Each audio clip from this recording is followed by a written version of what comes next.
Depuis plus d'un siècle, les chercheurs observent un phénomène fascinant, l'aura humaine, une énergie visible autour des êtres vivants. La photo Kirlian l'a prouvé dans les années 30.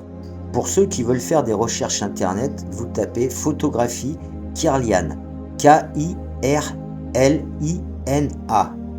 Donc en 1930, la photographie Kirlian révèle qu'un corps soumis à un champ électrique produit une lueur. Des variations sont détectables et selon l'état émotionnel ou la santé, la couleur change.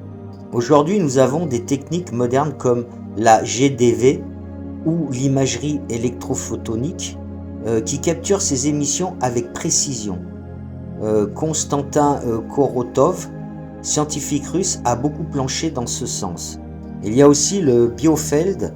Selon la physique contemporaine, des revues scientifiques récentes discutent du concept de biofeld, définissant un champ électromagnétique ou énergétique généré par des organismes vivants. Des scientifiques ont démontré que les cellules vivantes émettent une faible lumière, des biophotons, détectables avec des instruments ultrasensibles. Ils sont liés à des processus métaboliques et pourraient jouer un rôle dans la communication ou la régulation cellulaire. Il y a aussi l'étude historique des champs biologiques, L. Field. Dans les années 1930, des chercheurs comme Harold Saxton Burr ont proposé que tous les organismes vivants sont entourés de champs électriques et que leurs variations pourraient être liées à la santé et au développement. Ce type de recherche est reconnu historiquement comme une tentative sérieuse d'approcher scientifiquement des phénomènes énergétiques associés au vivant.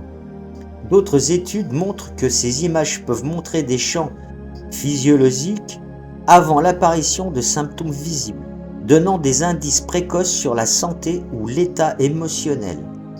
Alors, on le sait, la spiritualité, c'est tout cela. Elle dit « Dans notre aura, la maladie est décelable avant qu'elle atteigne le corps physique. » Pourtant, malgré ces preuves tangibles, l'utilisation de ces mesures dans la médecine est interdite dans la plupart des pays. Pourquoi ?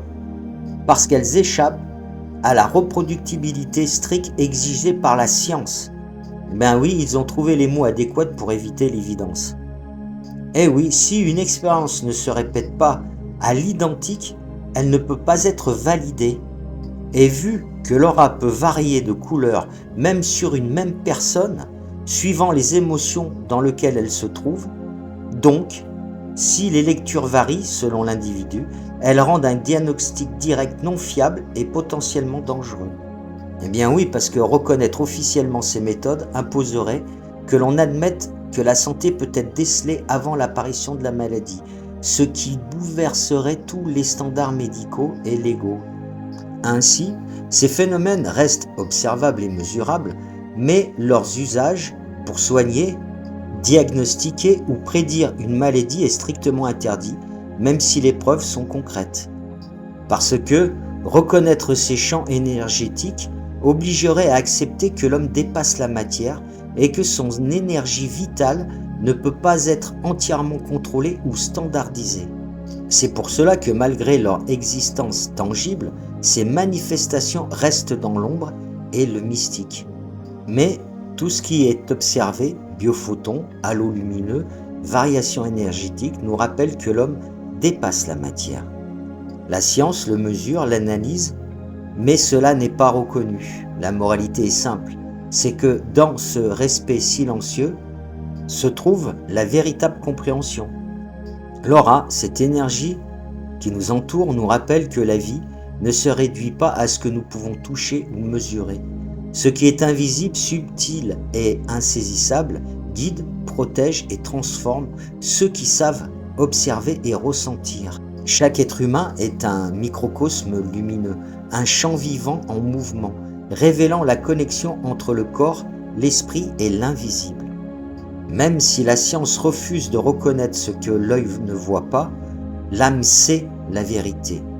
L'énergie vitale est un langage silencieux et le respect de ce langage est la première porte vers la compréhension et l'élévation spirituelle.